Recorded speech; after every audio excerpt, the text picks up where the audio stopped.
जय हिंद साथियों, स्वागत करते हैं आपका आपके ही channel NEET discover coaching classes में। आज देखो हम लोग पढ़ने वाले हैं हिमांक में अवनमन, यानी कि ये क्या है, यह है अर्धसंख्य गुणधर्म का दूसरा टॉपिक हिमांक में अवनमन। इसके पहले का जो टॉपिक है क्वथनांक में उन्नयन, वो वीडियो मैंने अपलोड किया है, यूट्यूब पे अपलोड कर दिया है, उसको जाकर के आप लोग देख सकते हैं और फिर यहाँ पे इसकी आगे कहानी बढ़ा सकते हैं। ठीक है, तो जिन लोगों को पता है कि अर्धसंख्य गुणधर्म क्या होते हैं और क्वथनांक में उन्नयन क्या होता है, तो उसके लिए ये वीडियो बहुत ही आसान होने वाला है। और जिसको नहीं पता है तो उसके लिए थोड़ी सी मुश्किलें आ सकती है शायद, नहीं तो बाकी कोई बहुत ज़्यादा टफ टॉपिक भी नहीं है।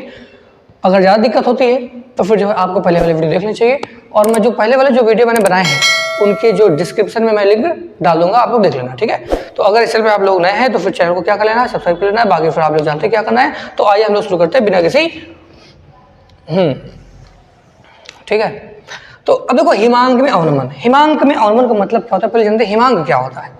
देखिए, हिमांक वो चीज होती है कि जिस टेम्परेचर पे अगर कोई भी द्रव है वो क्या हो, ठोस में बदलने लगे। क्या होने लगे, ठोस में कन्वर्ट होने लगे। अब देखो ठोस में कन्वर्ट होने मतलब क्या है कि वो जमने लगे।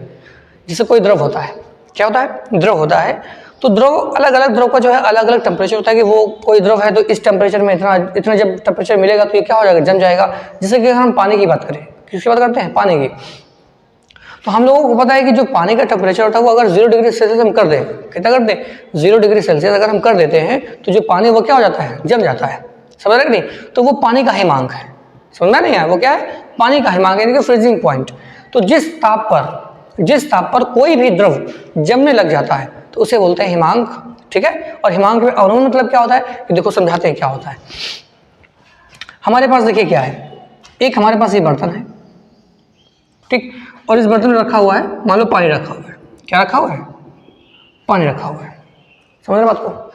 अब देखो इसको जब हम टेम्परेचर कम करेंगे, यानी कि इसको जब ठंडा करेंगे और ठंडा जब करते जाएंगे, जब ताप इसका क्या होगा, 0 डिग्री सेल्सियस हो जाएगा। कितना हो जाएगा, 0 डिग्री हो जाएगा, तो फिर क्या हो जाएगा, जम जाएगा। तो इसका मतलब अगर ये जल है तो इसका जो हिमांक होता है वो कितना होता है, 0 डिग्री सेल्सियस होता है ना। तो इसलिए देखो ये क्या है, हमारे पास शुद्ध विलायक है, इसको क्या बोलते हैं हम लोग, शुद्ध विलायक है। और इसको हम ये मानते हैं कि इसका जो फ्रीजिंग पॉइंट है वो है TF0। कितना है भाई, TF0, मतलब कि एकदम शुद्ध इसका फ्रीजिंग पॉइंट है। बात समझिएगा। उसके बाद वो क्या है, अगर हमने फिर क्या कर दिया, इसी पानी में हमने मिला दिया कोई अवाष्पशील विलेय पदार्थ। क्या मिला दिया, अवाष्पशील विलेय पदार्थ। देखिए अवाष्पशील विलेय पदार्थ क्या होता है, मैंने बहुत बताया, पीछे बार बताया हुआ। तो अवाष्पशील विलेय पदार्थ मतलब होता है ऐसा पदार्थ जो वाष्पित नहीं हो सकता है। जैसे कि हमने मिला दी चीनी, क्या मिला दी हमने इसमें, चीनी या फिर नमक, कुछ भी मिला सकते हैं, दोनों कैसा होता है, अवाष्पशील होते हैं। तो जब इसमें मिला देंगे तो फिर क्या होगा, इसमें मिला देंगे फिर बन जाएगा क्या, शरबत बन जाएगा। और जब इतना हो जाएगा तो फिर देखो एक काम करेंगे, क्या काम करेंगे कि इन दोनों को ही हम जो है एक ही टाइम पे फ्रिज के अंदर रखते हैं, यानी कि फ्रीजर के अंदर रखते हैं और देखते हैं कि दोनों में से जल्दी कौन जम जाता है। समझ रहे कि नहीं, एक तरफ रखा हुआ सिर्फ पानी और एक तरफ रखा हुआ पानी, और पानी के साथ में क्या घुली हुई है, चीनी। तो अब जरा ये सोच के बताओ कि दोनों में से कौन सबसे पहले जम जाएगा। तो दोनों में सबसे पहले जमने वाला कौन होगा, ये चीनी वाला विलेन होगा कि नहीं होगा। यानी कि ये जो विलेन बना हुआ है ये क्या हो जाएगा, सबसे पहले जमेगा और पानी जमेगा बाद में। तो देखो इसका हिमांक पहले क्या था, 0 था, और बाद में इसका क्या हो गया, हिमांक कमी हो गई। समझ रहे कि नहीं, देखो हिमांक में क्या हो गई, कमी।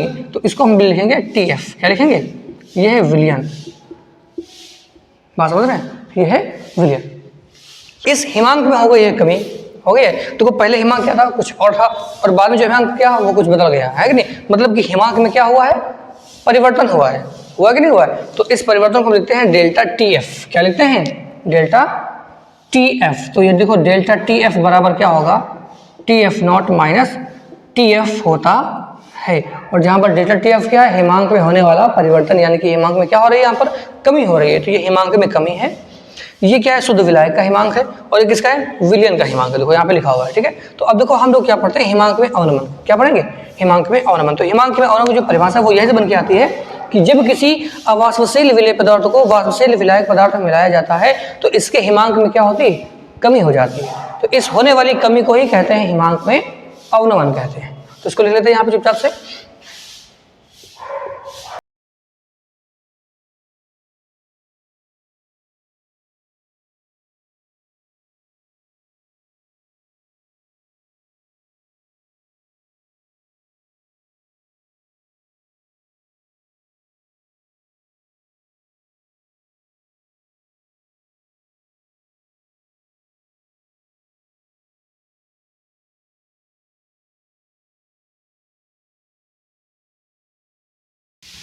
तो अब देखो यहाँ पे जो चीज़ें हमने लिखी है इसको पढ़ते हैं फिर समझते हैं। ठीक है, क्या लिखा हुआ है कि जब अवाष्पशील विलेय पदार्थ को किसी वाष्पशील विलायक पदार्थ में मिलाते हैं तो विलायक के हिमांक में क्या हो जाती है, कमी हो जाती है। तो इस होने वाली कमी को ही क्या कहा जाता है, हिमांक में अवनमन कहते हैं। इसे डेल्टा टी एफ से प्रदर्शित किया जाता है।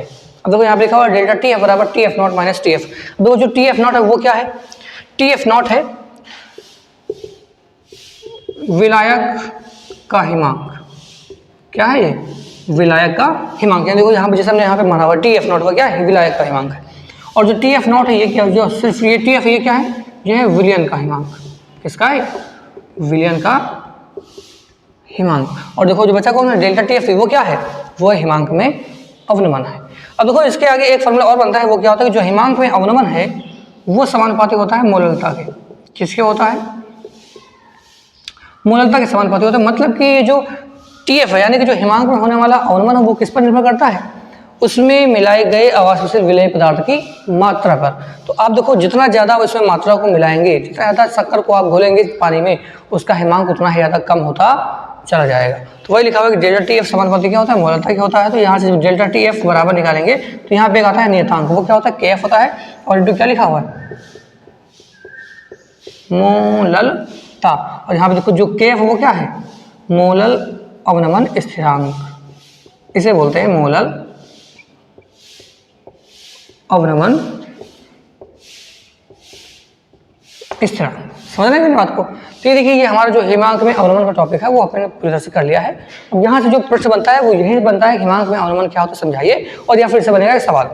ठीक है, सवाल कैसे आएगा, तो जब भी सवाल आएगा तो इस बात को जरूर ध्यान देना है कि सवाल में क्या पूछा गया है। सवाल में हिमांक में होने वाला अवनमन पूछा गया है, या फिर विलयन का हिमांक पूछा गया है, या फिर क्या पूछा गया है, विलायक का हिमांक पूछा गया है।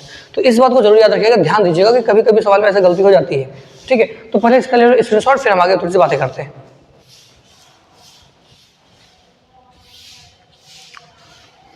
तो देखिए जो हिमांक का अवनमन है वो टॉपिक हो गया है कंप्लीट। इसके बाद हम लोग पढ़ेंगे वाष्पताप का आपेक्षिक अवनमन। तो इसके बारे में जो भी कहानी होंगी वो होंगी अगले वीडियो में होंगी। और अगर वीडियो अच्छा लगा हो तो चैनल को क्या कीजिए, सब्सक्राइब कीजिए, वीडियो को लाइक कीजिए, और फिर सपोर्ट तो कर ही सकते हैं थोड़ा बहुत यार, है ना। तो फिर हम लोग मिलेंगे अगले वाले वीडियो में, तब तक के लिए जय हिंद जय भारत।